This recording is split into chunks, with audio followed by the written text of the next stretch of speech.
ഉരുൾപൊട്ടലിലും പ്രളയത്തിലും ഒറ്റപ്പെട്ടു പോയ മനുഷ്യരെ രക്ഷിക്കാൻ ഉപയോഗിച്ച ഹെലികോപ്റ്ററിന്റെ കൂലി ചോദിച്ചിരിക്കുകയാണ് ഇപ്പോൾ നരേന്ദ്രമോദി സർക്കാർ. വയനാട് ഉരുൾപൊട്ടൽ നടന്ന് 4 മാസം കഴിഞ്ഞിട്ടും ₹1 പോലും കേരളത്തിന് നൽകാത്ത യൂണിയൻ സർക്കാരാണ് ഇപ്പോൾ ഇങ്ങനൊരു ബില്ല് കൊണ്ടുവന്നിരിക്കുന്നത്. ഈ ഒരു വിഷയത്തിൽ ജനങ്ങളുടെ പ്രതികരണം എന്താണെന്ന് നമുക്ക് അവരോട് തന്നെ ചോദിക്കാം.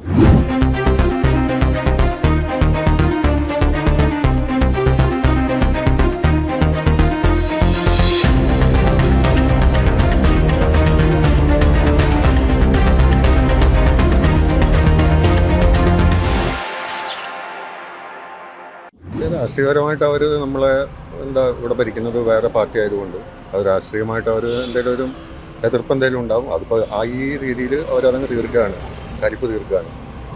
കേന്ദ്ര ഗവൺമെൻറ് ഇത് നല്ല ഒരു നടപടിയല്ല അത്. അല്ലെങ്കിൽ നമുക്ക് വേറെ മറ്റു രാജ്യത്തിലെ സേവനങ്ങൾക്ക് പുറകെ പോകാറുണ്ട്. പൈസ കൊടുത്ത് അവർ ചെയ്തു തരൂലേ ഇല്ലേ? അങ്ങനെ തോന്നി. നമുക്ക് ശരിക്കും പറഞ്ഞാൽ ഹെൽപ്പ് ചെയ്യേണ്ട കൺട്രി നമ്മുടെ സ്വന്തം കൺട്രി നമ്മൾക്ക് എപ്പോഴും സഹായം തരേണ്ട കൺട്രിയാണ്.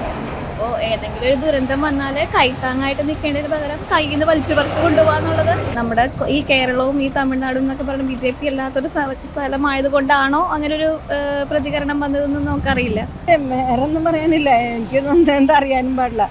ഇതൊരു സഹായം ചെയ്ത് അങ്ങനെ തിരിച്ച് ചോദിക്കണത് ശരിയല്ലല്ലോ. കേരളം ഏതെല്ലാം തരത്തിലുള്ള ദുരന്തങ്ങളെ നേരിട്ടിട്ടുണ്ടോ ആ സമയങ്ങളിലെല്ലാം അരിയുടെ പൈസ ഉൾപ്പെടെ തിരിച്ചു മേടിച്ചിട്ടുള്ള കേന്ദ്രം ഭരിക്കുന്ന സർക്കാരെയാണ് നമ്മൾ കണ്ടുപോയിട്ടുള്ളത്. പിന്നെ ഇപ്പറയുന്ന ഈ സമയത്ത് ഉൾപ്പെടെ വയനാടിൻ്റെ ദുരന്തത്തെ ലഘൂകരിക്കാനുള്ള ശ്രമങ്ങളാണ് മുൻ കേന്ദ്രമന്ത്രിയായിട്ടുള്ള P. മുരളീധരൻ്റെ ഭാഗത്തു നിന്ന് ഉൾപ്പെടെ ഉണ്ടായിട്ടുള്ള സമീപനം എന്ന് പറയുന്നത്. കേവലം വയനാട്ടിൽ വന്ന് ഒരു കുട്ടിയുടെ ഫോട്ടോ എടുത്ത് PR വർക്ക് എന്നുള്ള രീതിക്ക് അപ്പുറത്തേക്ക് അതിനപ്പുറത്തേക്ക് ഒരു സഹായവും തരുന്നില്ല. രാഷ്ട്രീയ പകപോക്കലിൻ്റെ ഏറ്റവും അവസാനത്തെ ഉദാഹരണമാണ് വയനാടിനോട് കാണിച്ചിട്ടുള്ള സമീപനം എന്ന് നമുക്ക് കാണുവാൻ വേണ്ടി സാധിക്കും. ഇത്രയേറെ ദുരന്തം ഉണ്ടായിട്ടും അതൊരു ദേശീയ ദുരന്തമായി പ്രഖ്യാപിക്കാനോ ആവശ്യമായ സഹായം ചെയ്യാനോ ഇന്ന് വരെ കേന്ദ്ര സർക്കാർ തയ്യാറായിട്ടില്ല. ശക്തമായ പ്രതിഷേധമുണ്ട്. കേന്ദ്രത്തോട് നമ്മൾ വെറുതെ ചോദിച്ചതല്ല, നമുക്ക് അർഹതപ്പെട്ടതാണ് ചോദിച്ചിട്ടുള്ളത്. പക്ഷേ അത് തീർത്തും നിരസിക്കുകയാണ് ചെയ്തത്. എന്തെങ്കിലും പല മുടന്തൻ ന്യായങ്ങളും പറഞ്ഞിട്ട് ഒഴിഞ്ഞു മാറുകയാണ്. അതിനോടുമല്ല, കേരളത്തിൽ പ്രധാനമന്ത്രി വന്ന ചെലവ് കേരളം വഹിക്കണമെന്നാണ് അവസാനമായി പറഞ്ഞിരിക്കുന്നത്. ഇതുപോലുള്ള കാര്യങ്ങൾ സംസ്ഥാനങ്ങളുടെ രാഷ്ട്രീയത്തിൽ നോക്കാണ്ട് തന്നെ കാര്യങ്ങൾ ചെയ്യണമെന്നാണ് സാധാരണ സ്ത്രീകൾ എന്നുള്ള നിലയ്ക്ക് ഞങ്ങൾക്ക് പറയുന്നത്. നല്ല രാഷ്ട്രീയത്തിനതീതമായി നല്ല രീതിയിലൊന്ന് കേന്ദ്രം കേരളത്തിൽ നോക്കിക്കാണണമെന്നാണ് പറയാനുള്ളത്. മോദി സർക്കാർ ഭരിക്കുന്ന ഇന്ത്യയിൽ സംഘപരിവാർ അജണ്ടയാണ് നടപ്പാക്കിക്കൊണ്ടിരിക്കുന്നത്. ഒരാൾ മരിച്ചാലും നമ്മൾ മനുഷ്യന്റെ ജീവന് വില കൊടുക്കുന്ന സമയത്ത് ഇത്രയും ആൾക്കാർ മരിച്ചൊരു സംഭവത്തെ ദേശീയ ദുരന്തമായിട്ട് പ്രഖ്യാപിക്കുന്നില്ല. ഇതിനെതിരെ വലിയ രീതിയിലുള്ള പ്രതിഷേധങ്ങളും കാര്യങ്ങളെല്ലാം എടുത്തു പോയിട്ടുണ്ടായിരുന്നെങ്കിലും ഒരു തരത്തിലുള്ള ഒരു ഇതും കേന്ദ്ര സർക്കാർ കാണിച്ചു പോകുന്നില്ല എന്നുള്ളതാണ്. ആദ്യം പറഞ്ഞ പോലെ തന്നെ ഇതൊരു ശത്രു രാജ്യത്തോട് പോലും നമ്മളൊന്നും ഇങ്ങനെ ചെയ്തൊരു രാജ്യവും ചെയ്തൊരു സാഹചര്യം നമ്മൾ കണ്ടിട്ടില്ല.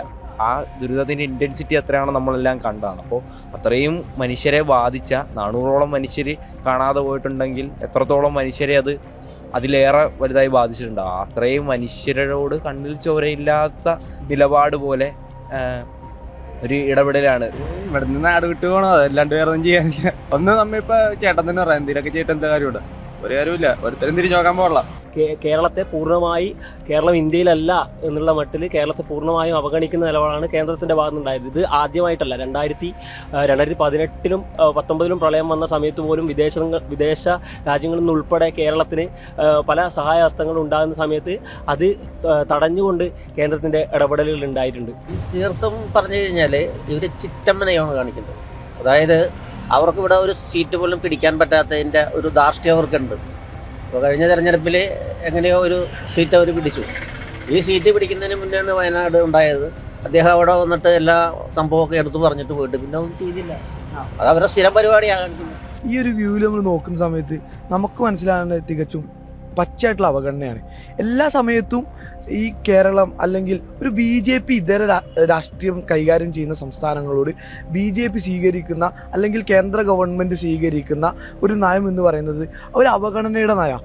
ആ നയത്തിൻ്റെ ഭാഗമായിട്ടാണ് കേരളമായാൽ പോലും മറ്റു BJP ഇതര സംസ്ഥാനങ്ങളായാൽ പോലും ഇവർ ചെയ്തുകൊണ്ടിരിക്കുന്നത്. ഇപ്പോൾ ഈ കഴിഞ്ഞ ദിവസങ്ങളിലാണ് തമിഴ്നാട്ടിൽ നിന്നുള്ള MP ആയിട്ടുള്ള കനിമൊഴി കേരളത്തിനും അതുപോലെ തന്നെ തമിഴ്നാടിനും വേണ്ടത്ര സാമ്പത്തിക സഹായങ്ങൾ ലഭിക്കുന്നില്ല, അവഗണന നൽകുന്നു എന്നുള്ള ഒരു കാര്യം പാർലമെന്റിനകത്ത് ഉന്നയിക്കുന്നത്.